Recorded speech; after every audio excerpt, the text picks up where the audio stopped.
Hi friends, ఇది వచ్చేసి 31st రోజు నైట్ అనమాట. మా హస్బెండ్ నా కోసం చికెన్ దమ్ బిర్యానీ చేసిండు. చికెన్ దమ్ బిర్యానీ అయితే మా హస్బెండ్ ఎక్స్పర్ట్ అనమాట, హైదరాబాదీ స్టైల్ దమ్ బిర్యానీ. ఇంకా మా అత్తమ్మ కోసం అయితే మేక కాజం కర్రీ చేసిండు అనమాట. రెండు మిక్స్ చేసి ఇంకా 31st నైట్ దావత్ అంటే ఇదే అనమాట. ఇంట్లో ఫుల్గా తిని కూల్ డ్రింక్ దాకా ఎంజాయ్ చేయడమే, అంతకన్నా ఏముండదు. మా అంటే చిన్న కేక్ కటింగ్ ఉంటుంది.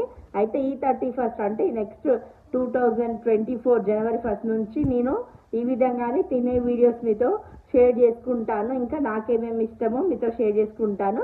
అయితే టేస్ట్ అయితే చాలా బాగా వచ్చిందనమాట. చెప్పిన కదా మా హస్బెండ్ చాలా ఎక్స్పర్ట్ అని.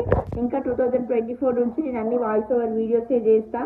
ఇంకా మీరు 31st నైట్ని ఏ విధంగా సెలబ్రేట్ చేసుకున్నారో కమెంట్ సెక్షన్లో చెప్పండి. ప్లీజ్ సబ్స్క్రైబ్ చేసుకోండి. అందరికీ హ్యాపీ న్యూ ఇయర్.